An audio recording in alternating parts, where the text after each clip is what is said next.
अस्सलाम वालेकुम दोस्तों। आज हम जिक्र करने जा रहे हैं इन अजीम मुस्लिम सल्तनतों का जिन्होंने दुनिया पर अपनी धाक बिठाई। पूरी दुनिया में इनका बोलबाला था। यूरोप और बाकी दुनिया इस जमाने में इनके ज़ेरे नगीं थी। मुसलमानों का और इस्लाम का तूती बोलता था। ये सल्तनतें आका दो जहां सल्लल्लाहु अलैहि वसल्लम के दुनिया में तशरीफ़ लाने और इस्लाम की तबलीग के बाद शुरू हुई। इस्लामी ताकतों ने पूरी दुनिया में अपना लोहा मनवाया। आप सल्लल्लाहु अलैहि वसल्लम की रहलत के बाद खुलफाए राशिदीन ने इस्लाम की तबलीग के लिए जहाद की। फिर देखते ही देखते पूरी दुनिया में इस्लाम फैल गया। आज हम खिलाफत राशिदा के बाद कायम होने वाली इन 5 सल्तनतों का जिक्र करेंगे। नंबर 1, उमवी खिलाफत। उमवी खिलाफत का दारुल हुकूमत दमिश्क था। इस सल्तनत में 6 करोड़ 20 लाख लोग आबाद थे। सल्तनत का कुल रकबा 1.5 करोड़ मुरबा किलोमीटर था। हज़रत अली की रहलत के बाद खिलाफत राशिदा की मुस्लिम सल्तनत हज़रत हसन रज़ी अल्लाह तआला अन्हो और अमीर मुआविया रज़ी अल्लाह तआला अन्हो के दरमियान इक़्तिदार की कशमकश में आ गई।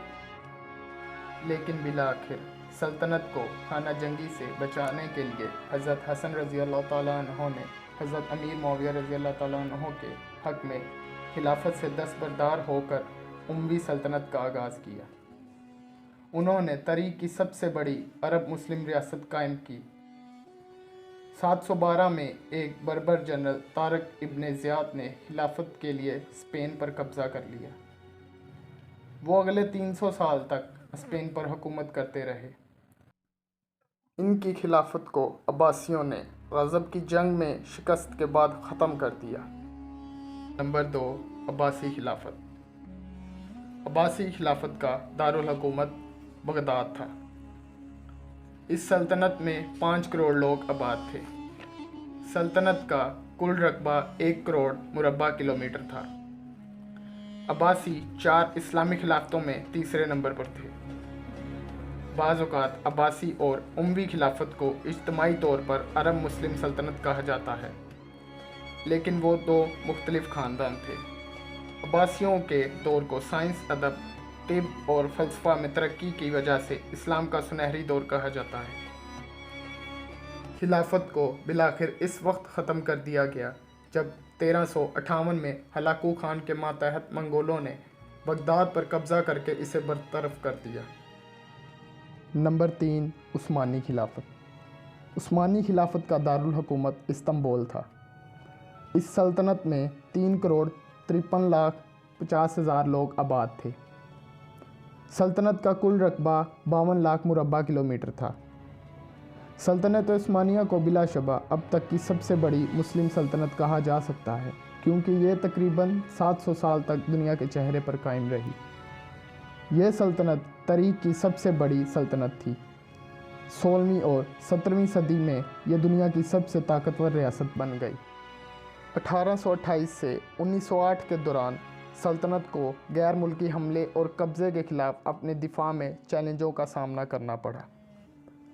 सल्तनत ने अपने तौर पर तनाज़ात में दाखिल होना छोड़ दिया और यूरोपीय ममालिक के साथ इत्तेहाद करना शुरू कर दिया। यह 1923 में जमहूरियत तुर्की के हवाले करने के बाद ख़त्म हुआ। नंबर 4, सफ़वी सल्तनत। इस सल्तनत का दारुल हुकूमत इस्फ़हान था।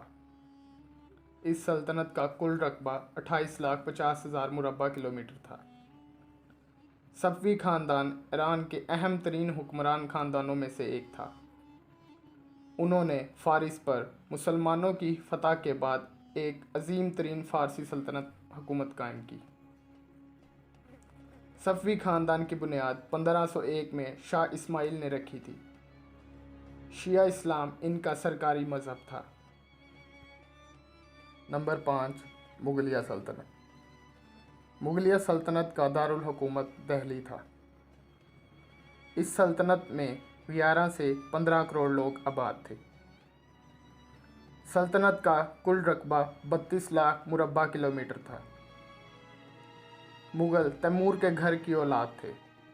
1526 में वسط एशिया से बाबर ने हिंदुस्तान पर हमला किया। इसने पानीपत की जंग में सल्तनत दिल्ली के आखिरी सुल्तान इब्राहिम लोधी को शिकस्त दी और मुग़ल सल्तनत कायम की।